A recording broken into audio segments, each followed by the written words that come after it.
Viva comrades, viva! Viva! Viva comrades, viva! Viva! Two-term comrades, two-term. Two-term. Okay, my name is Aaron Odhiambo, the Deputy Director, Broad-Based Government, Nyanza Region, and a senior youth leader in this Republic of Kenya. Mine is just to say thank you to our Honorable His Excellency, the President of the Republic of Kenya. The past 2 weeks, we have been passing through a lot kwa hii mambo ya fuel. Bwana Rais, sisi tunasema asante sana.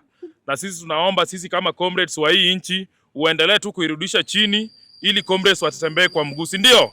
Viva comrades, viva! Viva! Viva comrades, viva! Viva! My another appreciation goes to the EPRA board for the concern that they have given to the citizens of the Republic of Kenya. Viva comrades, viva! Viva! Thank you so much, Bwana. Viva comrades, viva! Viva! Comrades power! Power! Comrades ria! Ria! Comrades achu! Comrades ze! Comrades nyeu! Thank you very much, members of the Fourth Estate. By the names, I'm Okech Solomon Aira Wonyota. I'm the chairman, Linda Comrades, and the Broadbed Ambassador at large. I want to first categorically thank the members of the Fourth Estate for showing up. Secondly, I want to address one or two issues. And one of the issues that I want to address are the issue that we are facing as a nation right now. Right now, we know that we are in a state where there is a war in Iran that has led to the blockade of Strait of Hormuz, and this has led to the hike of fuel prices in Kenya. First, I want to thank His Excellency, the President, Daktari Onjelo William Otieno Samoei Ruto, for lowering the prices of oil.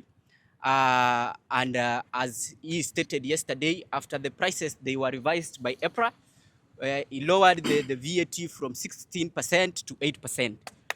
So, comrades, comrades, power! We really appreciate that good gesture from the President that he has shown, and the Ministry of Treasury and the National Treasury. So those are good gestures that we have seen from His Excellency the President and CS Honorable John Mbadi. Secondly, I want to categorically say that we are seeing there is some discourse going on from our MPs and our area, our other leaders who are purporting to be opposition leaders without any legitimate numbers to be opposition leaders in the parliament.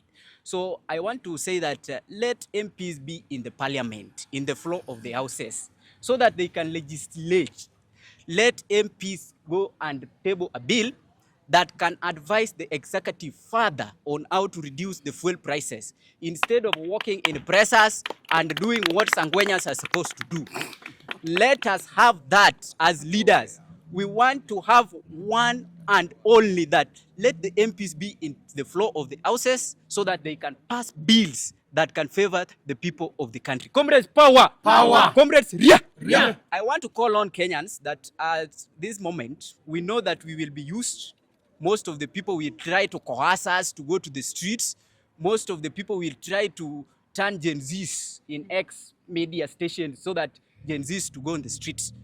As the Linda Comrades chairman and the head of Comrades and the broad-based ambassadors at large among the youths, I'm calling all the youths, let us keep calm. This situation is under control. The government is still having 12 billion shillings that can be used to subsidize further the cost of the fertilizer. But we cannot use it at once. We have issued 6.2 billion that was issued by the government to cushion the fuel prices. We hope that these fuel prices will be cushioned further as we continue, because we are projecting a crisis in the next 3 to 6 months. So these people want us to remove all the 6 billion, all the 17 billion from our kitty to cushion this thing for 1 month. So next month, sasa fuel prices tukiweka 400. They are the same people who will come on the media stations saying when the government did not plan further.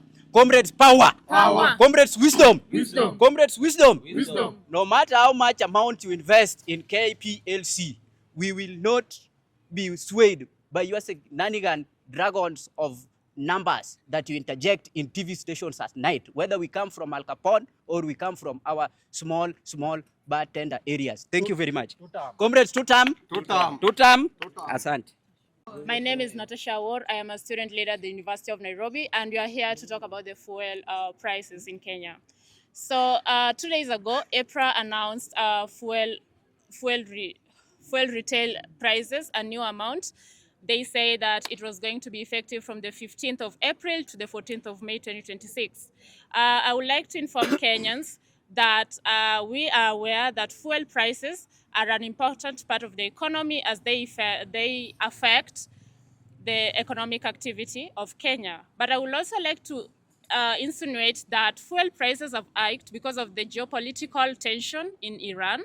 And I would also like to inform the general Wananchi, who's also people like us, that as much as you've noticed that the fuel prices have hiked, it's because of the geopolitical tension, and we are also trying to subsidize it. On the 15th of April 2026, the Ministry of National Treasury, spearheaded by the Cabinet Secretary of National Treasury, John Mbadi, he subsidized the VAT from 16% to 8%, and for that, we are commending him for the good work, and we're also commending the President for the good work that he's doing. And for now, the fuel prices is as follows. Petrol is 197.6 Kenya shillings. We have diesel going for 196.63 Kenya shillings. And we have kerosene staying at the same price, 152.78 Kenya shillings. So the government of Kenya is really trying to stabilize the energy sector and to ensure that the general Mwananchi is not affected by the fuel hike that is experienced globally. And I would also like to commend the government for enabling us to experience the subsidies of the economy due to the fuel price. Because as you can see, even in other countries, we have high oil prices. And in our country, the government is trying to subsidize so that we cannot be able to feel the burden as it is in the global market. Thank you. Good presentation. That is good. Viva, comrades, viva. Viva. Long live the spirit of comradeship, long live. Long live. By name, I'm Grace Adhiambo, a word from the University of Nairobi. Fellow citizens and members of press, today we stand here to recommend the President for taking a swift action against the lamentations of our Kenyans. This shows not only that the President hears our cries, but also acts to it. And we've found out that there are people who are purporting they will be on the streets to sabotage. We are going to reject demos, reject demos, reject.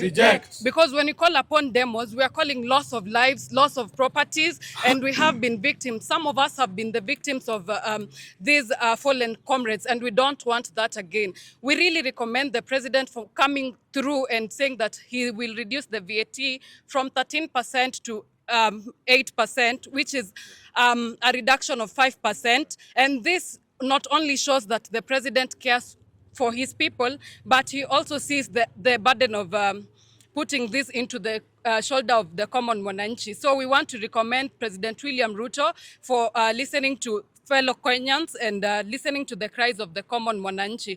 Long live the spirit of comradeship. Long live. Long live. Thank you. Viva, comrades, viva. Viva. Viva, comrades, viva. Viva. My name is Kerabich. I'm a youth leader in this country. I want to condemn the character, the bad character that has been demonstrated by our Kenyan MPs who have turned the floor of the National Assembly to be a joke, discussing conduct such as dressing and important things like the EPRA and the fuel subsidy they have left to Kenyans. These members of parliament were given adequate time. They visited KPA and made a presser that we are safe and the price is not going to be hiked until it took the intervention of the president. We want to warn them that they stick to their lane and they should not interfere with our jobs. Why are they causing confusion in this country? Why are they taking our jobs of convincing the youths from Mathare, the youths of Kawangware, Pipeline, Mukuru, Kibra? But those are our jobs. And as far as Kiandutu boys from Thika, it is our work in this presser to convince them and let them not interfere with the good work that the president is doing. And we want to affirm that Ruto is 2 term and our MPs, if they joke, home, kila mtu, because they have become a national joke. Comrades.